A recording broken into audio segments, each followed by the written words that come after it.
Cruceros de vela Star Clippers. Aventuras en alta mar al estilo de...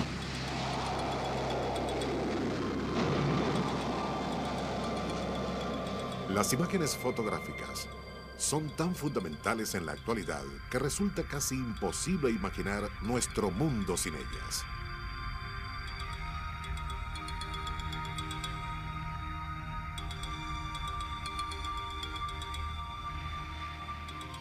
Muchos de los eventos más importantes de la vida los recordamos como momentos suspendidos en el tiempo. Las catástrofes.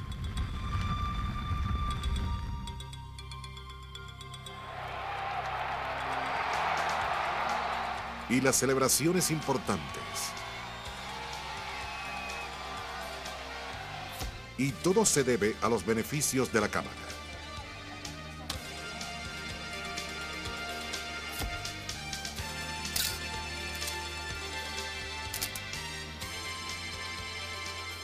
Es lógico imaginarse cuán mágico e imposible resultaba al principio del siglo XIX la idea de capturar una imagen de la naturaleza dentro de una cámara.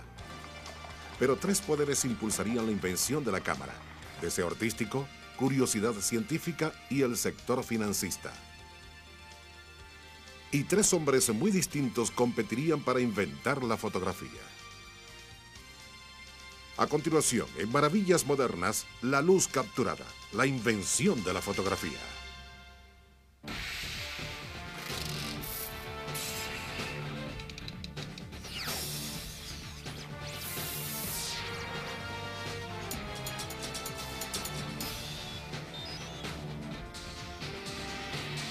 Maravillas Modernas. La primera cámara. La cámara es una realidad hoy en día. Hay una cámara en casi todos los hogares americanos. No reflexionamos acerca de cómo funciona. Solo apuntamos, enfocamos y apretamos un botón.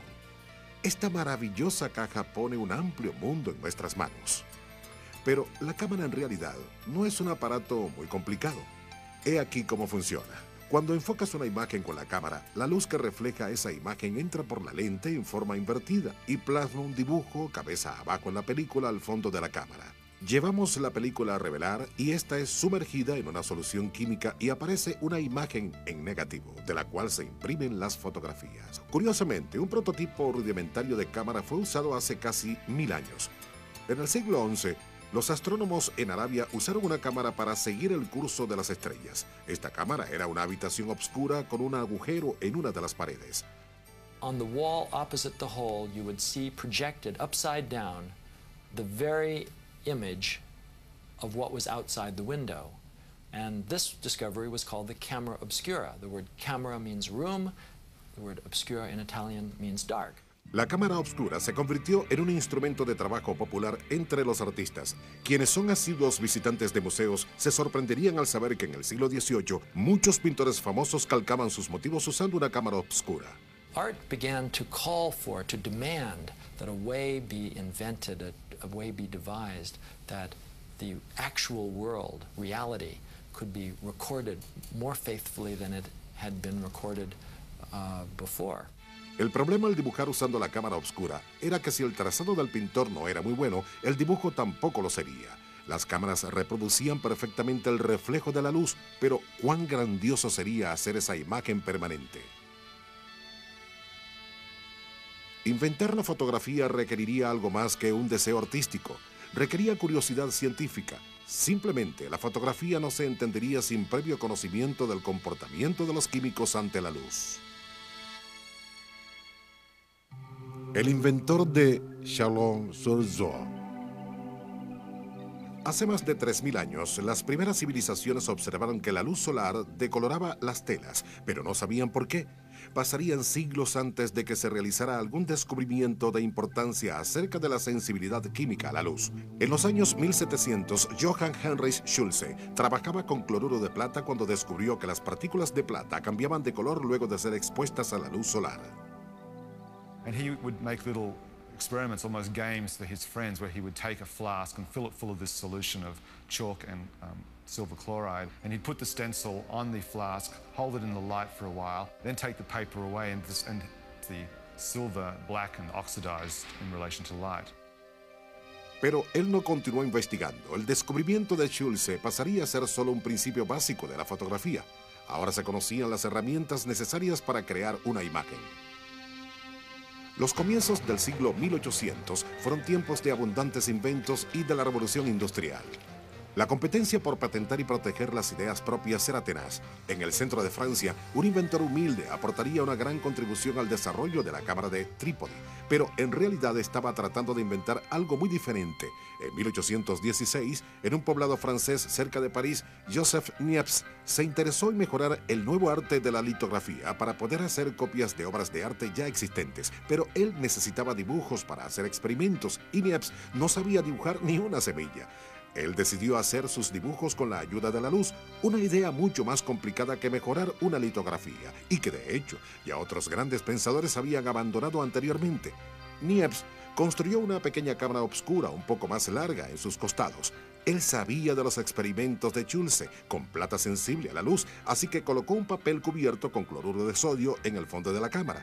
Le emocionaba la idea de obtener una imagen en el papel, pero los claros y oscuros de la imagen quedaban invertidos y él no sabía cómo imprimirla o lograr una fotografía de apariencia normal. 6 años de tenaces experimentos pasaron mientras él descifraba mejores métodos para lograr una mejor imagen. En julio de 1822, Niepce tropieza con la solución. Niepce sabía que los artistas usaban un compuesto de asfalto en las litografías. Él pintó una lámina con asfalto en vez de plata, colocó una silueta transparente en la lámina y la expuso al sol. Era una idea sin sentido, pero funcionó. Él pudo copiar obras de arte.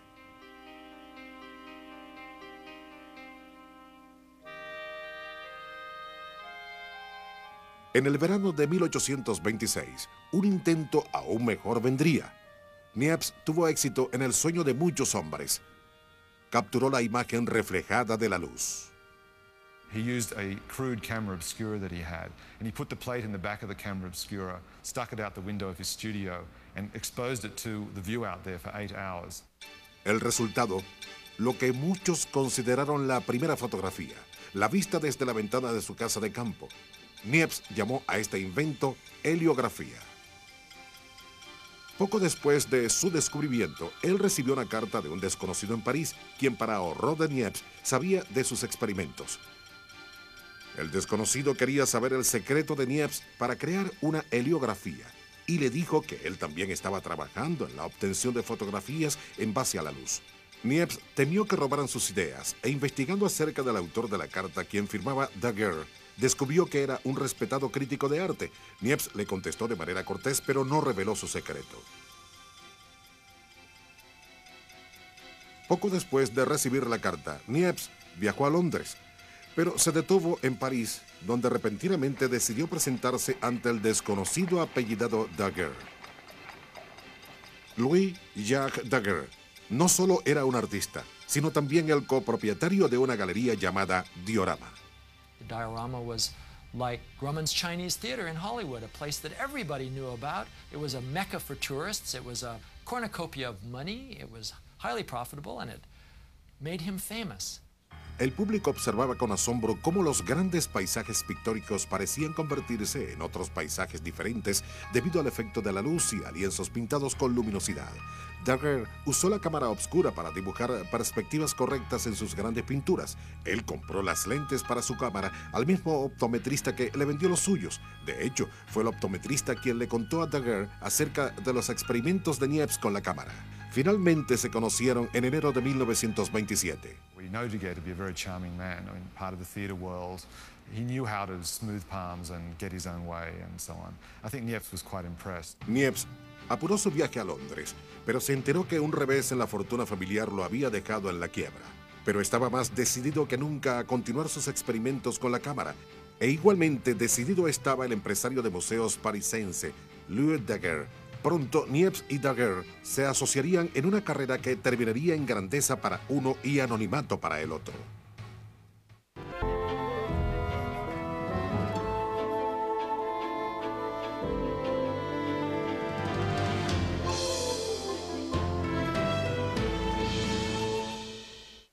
Continuamos con Maravillas Modernas.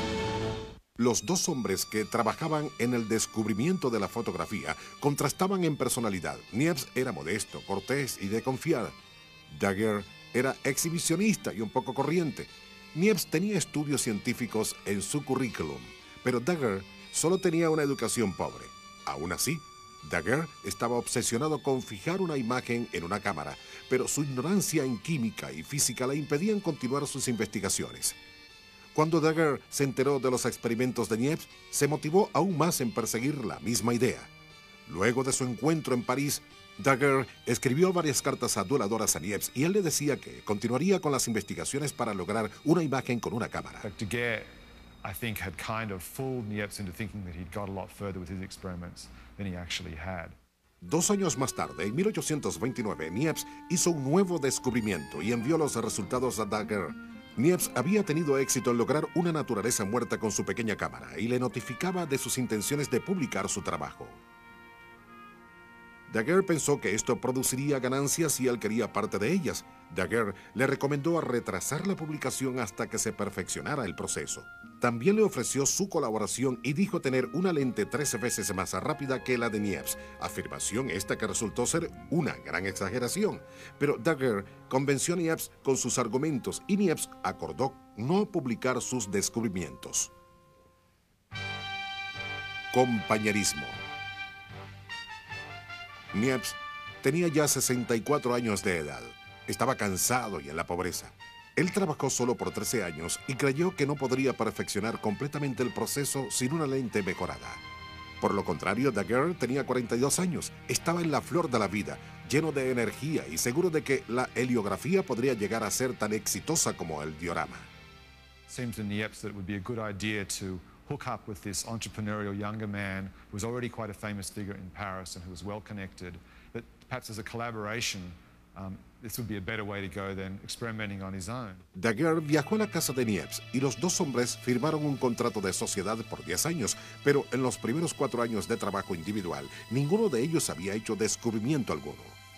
Entonces, en 1833, sin previo aviso, Niepce muere de un ataque fulminante. Su gran contribución a la fotografía permanece inédita.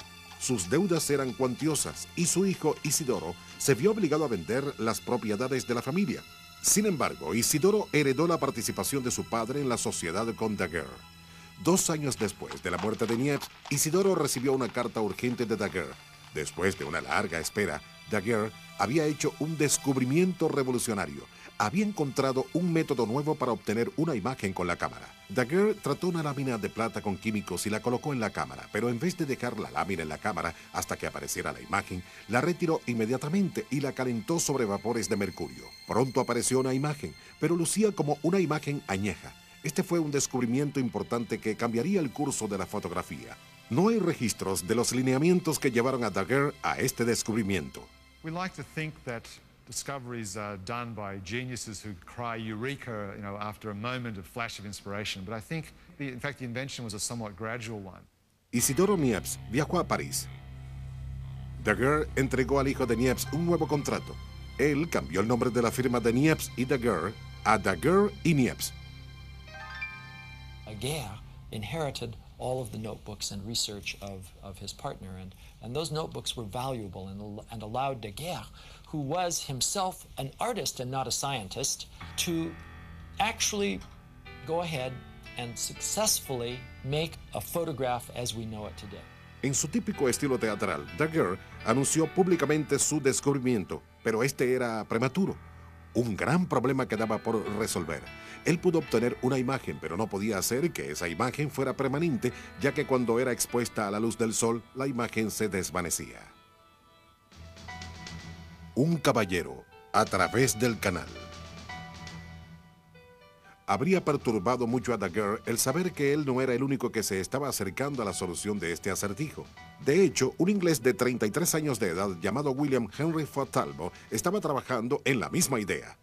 En el viaje de luna de miel de Talbot al norte de Italia en 1832, él trató de usar elementos de ayuda, incluyendo la cámara obscura y otra llamada la cámara lucida, para capturar la belleza natural del lago Como.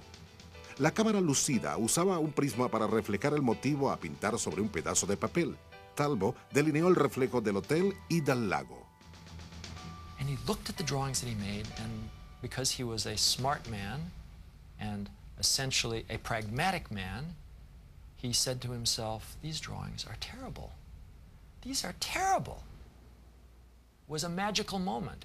And on that magical moment, he got an insight that wouldn't it be extraordinary to be able to make permanent the drawings that he was making with the camera lucida.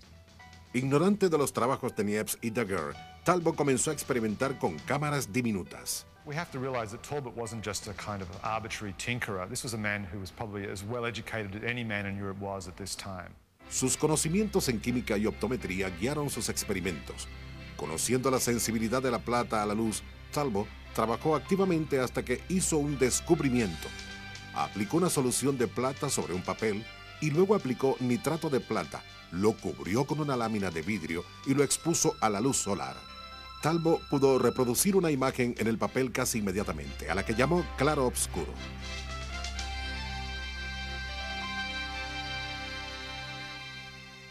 Immediately he said, I've discovered how to fix a shadow. Isn't that a wonderful phrase? He created a new art. Talbot apenas comenzaba. En 1835 hizo un descubrimiento aún más importante. En su cuaderno de notas escribió acerca de la exposición de papel en su pequeña cámara por varias horas para obtener un claroscuro o imagen en negativo. Las partes claras y obscuras estaban invertidas. Colocó ese claroscuro sobre otro papel tratado químicamente, lo expuso al sol y creó una copia. Ahora las partes claras y obscuras estaban correctas en la imagen. Esto es lo que él consideró un positivo o grabado. Su primer grabado fue una ventana enrejada del monasterio Lecoq, su casa. Sorprendentemente, él no entendió la magnitud de su descubrimiento.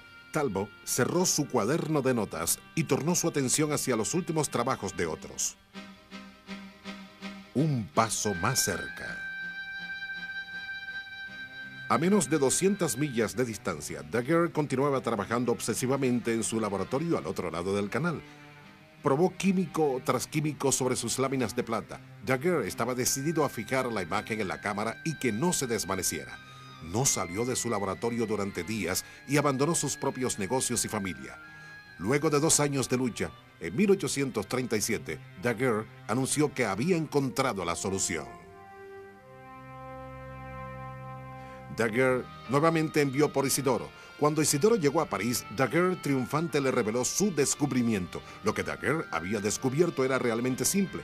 Luego de obtener una imagen en la lámina, la bañaba con una solución salina que detenía la reacción química en la fotografía. Joseph Niepce, cuyo trabajo fue fundamental en el descubrimiento de Daguerre, sería únicamente acreditado con el primer proceso químico. El magnífico invento se llamaría como Daguerre solamente. Él llamó estas fotografías daguerrotipos.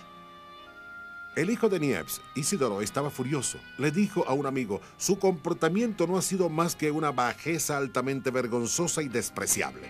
Isidoro sintió que su padre había sido deshonrado, pero Daguerre insistió que su proceso fotoquímico era diferente al de Niepce. Finalmente, Isidoro firmó un nuevo contrato aceptando todos los términos de Daguerre, con la esperanza de recibir algo de dinero si es que se obtendría alguno.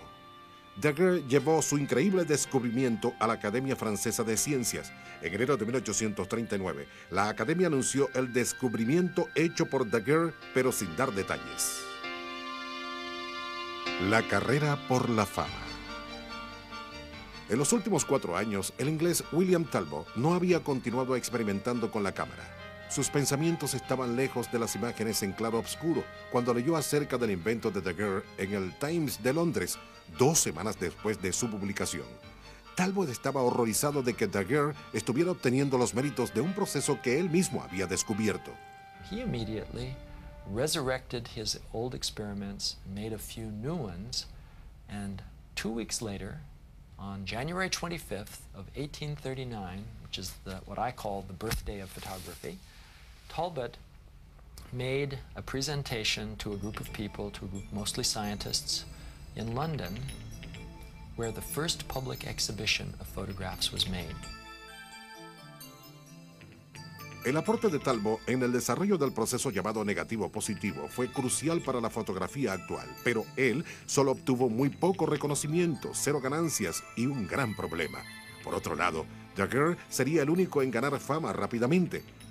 Durante 8 meses, Francia esperaba impacientemente escuchar los detalles del invento de Daguerre. En agosto de 1839, el largamente anunciado día llegó. Las cámaras de la Academia Francesa se desbordaron. La gente se amontonaba afuera. Con gran fanfarria, el proceso fotográfico de Daguerre fue anunciado. La audiencia estaba emocionada. 1 hora más tarde, un hombre se apresuró hacia la próxima droguería para comprar materiales y tratar de hacer daguerrotipos. El gobierno francés premió a Daguerre con 7.000 francos y con 5.000 aricos de Niepce. Isidoro, el daguerrotipo pronto se volvió enormemente popular. Daguerre y otros franceses vendieron cámaras e implementos de fotografía con éxito. They printed handbooks and manuals describing how to make a daguerreotype, and these handbooks and manuals were translated into a dozen languages immediately, shipped around the world, and very quickly daguerreotypes were being made in practically every city that was itself also a trading port.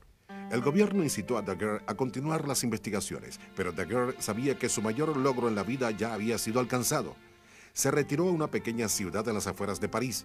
Daguerre murió de un ataque cardíaco en 1851 a la edad de 64 años. So Daguerre is the ancestor of one line of photography, which is instant photography, which is the Polaroid process and all processes like it. El mundo estaba listo para recibir el invento de Daguerre. La Gaceta de Francia predijo que la fotografía revolucionaría el arte de la pintura, pero persistían algunos problemas. El tiempo de exposición era inaceptablemente lento, el equipo era pesado y poco práctico, los químicos nocivos. Grandes pensadores se dispusieron a trabajar en la solución, pero avanzaban lentamente al igual que el invento original. Villas modernas. Capturando al mundo. Al año del descubrimiento de Daguerre y Talbot, fotógrafos principiantes comenzaron a desplazarse con el equipo a puntos distantes en el globo. La fotografía había llegado. Desde Atenas a Egipto, lugares lejanos y exóticos fueron fotografiados y llevados a casa. Pero la fotografía no era una afición para personas inconstantes. Cada lámina de vidrio usada en una cámara de daguerrotipo fácilmente pesaba 2,5 kilos o más, dependiendo de su tamaño. Químicos en botellas de vidrio selladas, cajas y demás parafernalia hacían el equipo difícil de transportar. En Francia había gran entusiasmo por el maravilloso invento de Daguerre, pero el público pronto se decepcionó ante las limitaciones de la fotografía para hacer retratos. Se diseñaron soportes de metal con brazos tipo tenaza para inmovilizar la cabeza del modelo que posaba para la fotografía. Este debía posar perfectamente derecho por cerca de 15 minutos, por lo general sentado directamente hacia la luz solar mientras se tomaba la fotografía. Una revista de sátiras de la época se burló del proceso de Daguerre. ¿Usted quiere tomarle una fotografía a su esposa?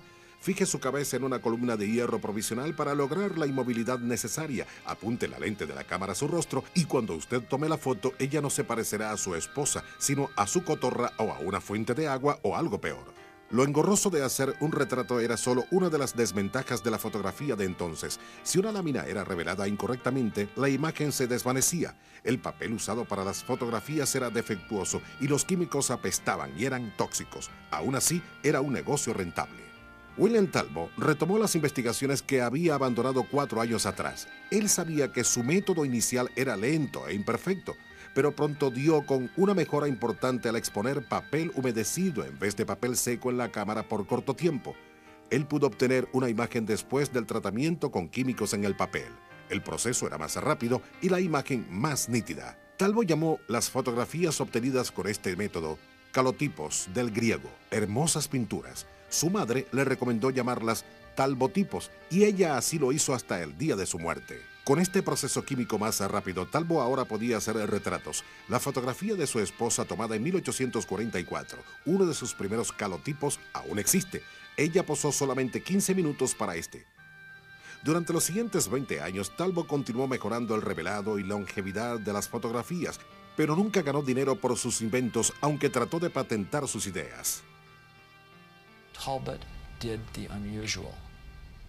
Instead of sharing with the world at large his discovery as a miracle that had been given by nature or by God, he patented the process. Se vio envuelto en pérdidas económicas terribles, además de otros derechos para usar sus procesos. Perdió la mayoría de sus bienes. Con el tiempo, Talbot abandonó por completo la fotografía. En 1877 murió por una falla cardíaca en Laycock Abbey. Su aporte a la invención de la fotografía fue escasamente mencionado en muchos de sus obituarios. Of course, there was always rivalry between France and Britain about which of them had come up with the invention.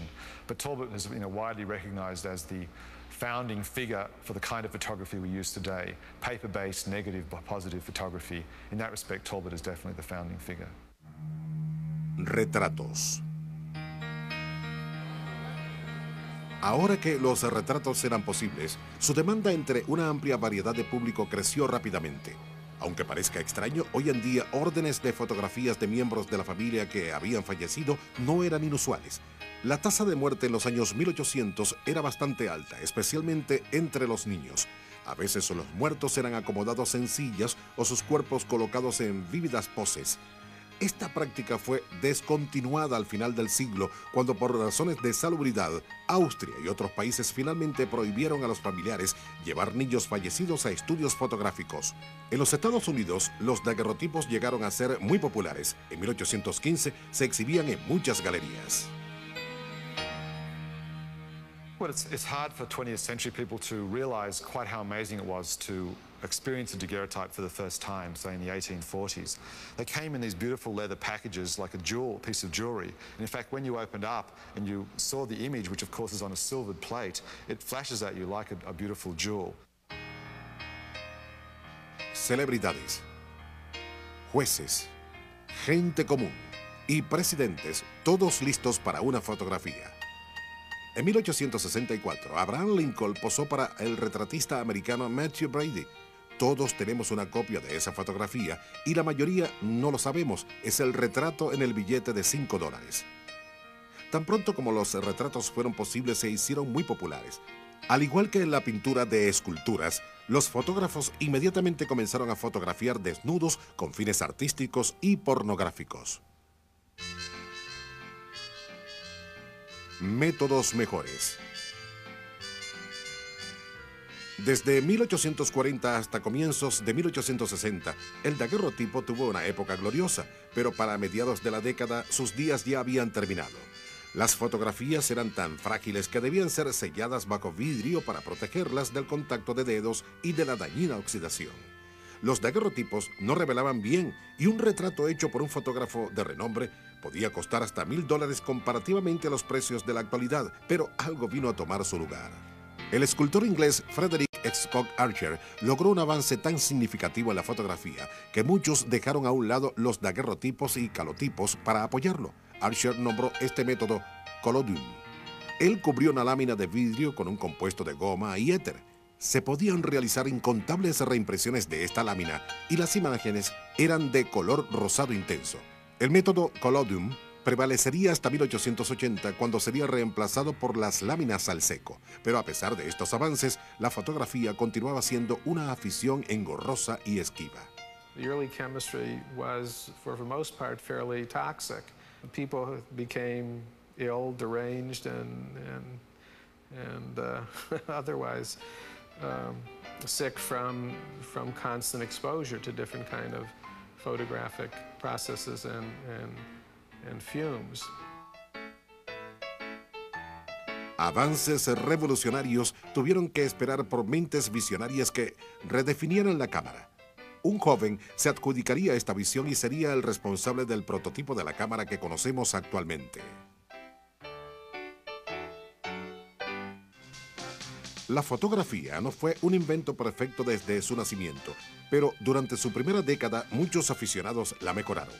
El tiempo de exposición era más corto y las lentes más rápidas, y en los siguientes 20 años vinieron cambios aún más asombrosos que permitieron usar la cámara en formas sorprendentes.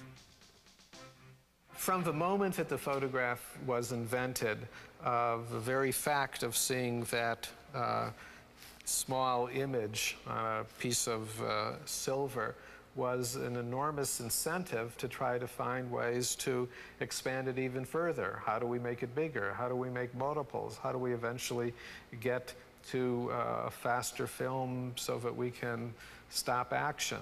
se diseñaron cuerpos de cámaras en una amplia variedad de formas y configuraciones. Algunas cámaras fueron diseñadas para usar láminas para daguerrotipos y calotipos alternativamente, otras con una lente tipo fuelle para que el objeto pudiera ser enfocado a diferentes distancias. Las cámaras de estudio variaban en tamaño, desde pequeñas hasta inclusive más grandes que un hombre. Las cámaras estereoscópicas se volvieron muy populares.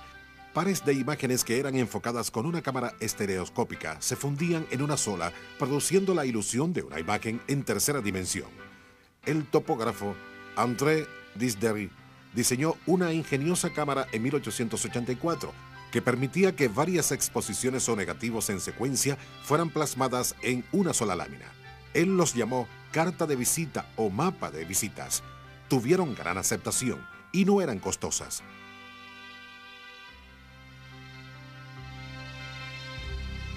Crónica de guerra. En la segunda década de la fotografía, una visión amplia del mundo fue capturada con las cámaras, pero había algo que aún no se había reportado en las crónicas: la arena de la guerra. En 1855, la guerra se iniciaba en la costa norte del Mar Negro. Roger Fenton, un abogado inglés dedicado a la fotografía, zarpó hacia el puerto de Balaclava, llevando 36 juegos de material fotográfico que pesaba miles de kilos. Sus láminas revelaban tan lento que Fenton podía tomar fotografías solamente antes o después de la batalla. Revelaba sus fotografías soportando el sofocante calor que había dentro del carruaje de un vendedor de vinos que él transformó en cuarto oscuro. Sus fotografías de la guerra impactaron a la gente. Algunos años más tarde, Norteamérica recibiría la misma dosis de aquella realidad. En el campo de batalla desde Gettysburg hasta el puerto Cole, Matthew Brady, otro fotógrafo, llevó pesados carruajes llenos de equipo y material fotográfico cerca de los campos de batalla y algunas veces, inadvertidamente, justo al borde de los mismos. Sus fotografías estaban documentadas con gran elocuencia: cadáveres, moribundos y cada ángulo de la guerra de secesión americana. La apuesta de $20,000. En la década posterior a la Guerra de Secesión, la invención de láminas de revelado al seco y de equipo fotográfico más rápido finalmente permitió a los fotógrafos grabar con precisión objetos en movimiento. En 1873, Lynn Stanford, anteriormente gobernador de California y un entusiasta de las carreras de caballos, apostó $20,000 con un amigo a que en algún momento del galope las cuatro patas del caballo se encontraban suspendidas. Y no en la manera en que los artistas lo pintaban. Stanford trajo una cámara para probar su teoría y contrató a Edward Muybridge, un fotógrafo británico residente en San Francisco, para que aclarara la duda. Muybridge había inventado un obturador mecánico más rápido. En 1877, Muybridge alinea 24 cámaras una tras otra. Each camera shutter mechanism was controlled by a string, and as the horse went down the track, it broke the string and clicked the shutter, and you got an image of the horse in that particular position. Las fotografías, sin lugar a dudas, demostraron que Lynn Stanford sí estaba en lo correcto. Los trabajos progresistas de Muybridge encaminaron la fotografía hacia nuevos horizontes, al igual que lo harían las nuevas ideas de un hombre al norte del estado de Nueva York.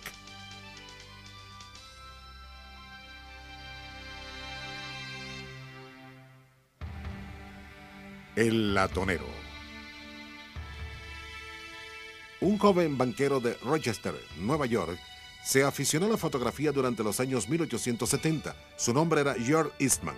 Su padre había muerto cuando él tenía 14 años y la pobreza forzó a George a trabajar. A Eastman le gustaba reparar cosas. A los 20 años trabajaba en el banco durante el día y en su laboratorio en la noche. Él estaba decidido a inventar una película al seco hecha con gelatina para fotografías de objetos en movimiento que resultara más práctica que los químicos de revelado usados en la época. Luego de algunos meses de experimentos, Eastman realiza su sueño. Diseña una máquina para usarla con la lámina de fotografía en movimiento. Eastman tomó dinero de sus ahorros para viajar por Inglaterra y patentar ambos inventos. El primer invento se vendió bien, pero aún más importante, Eastman estaba ganando fama. Esa reputación sería de gran importancia para su nueva meta, que era diseñar una base flexible de película para reemplazar la lámina tradicional. En 1884, luego de 2 años de experimentos continuos, Eastman comenzó a vender un papel base que llamó films. También diseñó una pieza donde enrollar el films. Este nuevo material fotográfico era magnífico en peso y flexibilidad, pero revelarlo era algo laborioso, pues la cubierta debía ser removida cuidadosamente del papel base. También se vendió bien. Eastman continuó desarrollando nuevas ideas y comercializándolas. En 1888 viajó a Inglaterra nuevamente para patentar sus ideas más recientes. He was trying to find a name that was incredibly memorable, that you couldn't forget, you couldn't confuse it with anything else, that would satisfy all patent laws in a variety of different countries, and which he himself said, because of the 2 consonants, Kodak, it sounded like the click of a camera shutter, so that it would always remind you of, in fact, what the company was associated with. El primer producto que Eastman introdujo bajo el nombre de Kodak cambiaría el curso de la fotografía. Era una cámara de tamaño mediano y 22 onzas de peso. Esta no fue la cámara más pequeña creada. Cámaras aún más pequeñas fueron vendidas por otras compañías durante la década de 1880, pero Eastman había agregado algo ingenioso a la suya, una película de 50 pies de largo para tomar 100 fotografías. Equipada con un rollo de films, la cámara costaba $25, pero Eastman la ofrecía por 10. Su compañía procesaría el revelado y regresaría la cámara con un nuevo film y las fotografías reveladas al cliente. He marketed this whole process under the slogan, "You press the button, we do the rest." And this was his, way he revolutionized the whole business, because the most unskilled amateur could now take photographs. La cámara Kodak salió al mercado en julio de 1888 y para el asombro de Eastman, en 6 meses se vendieron 2.500 de ellas. A lo largo del siglo siguiente, cámaras de todos los tipos, tamaños y colores fueron diseñadas. Cámaras especialmente para niños las llamaron Brownie. Una especial para damas incluía lápiz labial y polvo compacto para la cara. Eastman dirigía su mercado a cada sección de la fotografía amateur y profesional. Kodak se convirtió en el nombre por excelencia en distribución de material y equipo fotográfico y así continúa siendo hasta el presente. La verdadera facultad ingeniosa de Eastman era su habilidad para los negocios. His advertising constantly played on ideas of memory and desire and loss. The idea that if one didn't take a photograph, one would lose this memory, and with it, your entire child's childhood, if you like. Los logros y actividades pioneras de Eastman en la fotografía se extenderían hacia otras grandes invenciones. Su trabajo con el nuevo material fotográfico tuvo mucho que ver con el desarrollo de una nueva frontera, el cine.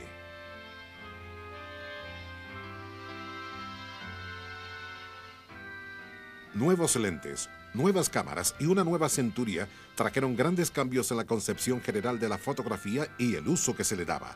Pero ahora quedaba una gran decepción que subsanar: cómo hacer fotografías a color. Usted en Maravillas Modernas. Fotografía como arte. Con la llegada del siglo XIX, la evolución de las cámaras y de los procesos químicos permitió a la fotografía adentrarse en el campo de la ciencia, investigaciones policiales y rayos X. La gente en general reconoció la utilidad de la fotografía en muchos campos, pero pocos la apreciaron artísticamente. De hecho, muchos fotógrafos no se autocalificaban como artistas. Pero algunos visionarios como Julia Margaret Cameron llevaron la fotografía a niveles superiores. En los años 1860, Cameron tomaba fotografías que calificaba como arte. Ella usaba luces intensas y copió ideas de clásicos. Transformó un gallinero en un cuarto oscuro y allí realizó fotografías de sus amigos. El científico Darwin, el poeta Tennyson y la Alicia que en su niñez había inspirado el cuento de Lewis Carroll, Alicia en el País de las Maravillas. I think she is one of the greatest of geniuses in the 19th century and in the whole history of photography. La crítica alabó la suavidad de sus enfoques. Ella nunca obtuvo ganancias de sus trabajos y estos permanecieron en el anonimato durante muchos años después de su muerte. La fotografía no fue bien recibida en las galerías de arte hasta el siglo XX. Su aceptación se debió en gran medida a Alfred Stieglitz, un fotógrafo coleccionista y crítico de arte. Stieglitz abrió una pequeña galería en Nueva York en 1905 y durante casi 30 años exhibió fotografías en calidad de trabajo artístico contemporáneo. Stieglitz believed profoundly that a photograph could be as important a work of art as any painting or any sculpture that he had ever seen. Claramente se observaba en obras de grandes pintores del siglo como Degas, Lacroix y otros, que esos trabajos fotográficos fueron fuente de inspiración de sus propios trabajos de pintura. La concepción de la fotografía como arte se produjo lentamente, pero por los años 1880, la cámara se había convertido en una herramienta política y social poderosa en las manos de algunos documentalistas. Los inmigrantes recién llegados eran los blancos fotográficos de Jacob Weiss, un fotógrafo neoyorquino de los años 1890, y de Louis Hines una década más tarde. Las fotografías de Hines, de niños trabajando frente a tiendas, de alguna manera iniciaron la elaboración de la ley de menores. En el oeste, Dorothy Lange, Walker Evans y otros fotógrafos gubernamentales captaron con sus cámaras crudas imágenes de la pobreza durante la Gran Depresión.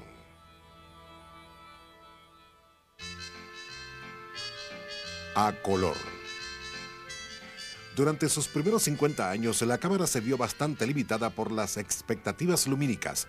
La invención del polvo para flash cambió todo esto en el año 1887, pero trajo consigo peligros tales como prender fuego al cabello de las personas, regar bastante humo en el aire y ocasionalmente explotar. El bombillo para flash se comenzó a utilizar en 1930. Con todos los avances ingeniosos en la fotografía, ¿por qué resultaba la invención del color una tarea tan difícil? La teoría de que todos los colores podían ser elaborados partiendo de 3 colores primarios había sido probada por James Clerk Maxwell en 1861. The problem was, of course, how to find a way to capture these 3 primary or secondary colors on a piece of film. Pero dos hermanos, Claude y Louis Lumière, realizaron un descubrimiento ingenioso acerca del color en 1904. Sumergieron pequeños pedazos de papa en cada uno de los colores primarios y los combinaron en una película de fotografía. Estos actuaron como filtros. La película fotográfica, antes monocromática, ahora presentaba colores exquisitos, pero era costosa y poco sensible a la luz. Solo un puñado de fotógrafos profesionales la usaron. El Departamento de Investigaciones de Eastman había explorado el campo del color por 2 décadas sin mucho éxito, pero la invención de la película fotográfica de 35 milímetros para fotografía de estudio y movimiento trajo un nuevo impulso a la compañía. Había dinero que producir. I think it was a major kind of engineering task to figure out how to do it, and certainly the incentive of 35 millimeter, I think, is what forced the companies, forced Kodak, to find a way to make color practical. Kodak puso a la venta en 1932 una película a color de 35 milímetros, pero Eastman no viviría para ver. En 1931, a sus 78 años de edad, Eastman era más rico de lo que hubiera soñado. Amigo de potentados y famosos, le gustaba el deporte de la caza y las cenas elegantes, acampar y la música clásica. Luego de su cumpleaños se ofreció una fiesta en su honor. Poco después de la partida de sus invitados, su secretaria escuchó un disparo en la parte superior de la casa. Eastman había finalizado sus días con una bala en la cabeza. El padre de la fotografía moderna dejó una nota que decía solamente: "Mi trabajo está hecho, ¿por qué esperar?".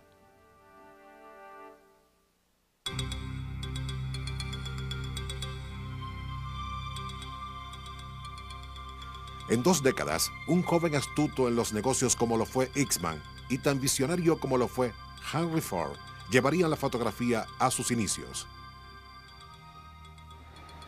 Edward Lange, un estudiante de primer año en la Universidad de Harvard en 1920, caminaba calle abajo por Broadway durante un receso escolar. Las luces de los avisos de neón y de los carros que pasaban lo encandilaban, y en ese momento tuvo una idea que cambiaría el curso de su carrera. ¿Y si se diseñara un filtro que eliminara el resplandor de las luces de los carros? Inmediatamente Lange solicitó una licencia para ausentarse de Harvard. Trabajó intensamente por 3 años en un laboratorio de Nueva York. Finalmente, alcanzó su meta. Fabricó un material artificial que solamente permitía el paso de rayos lumínicos que iban en una sola dirección, un término llamado polarización.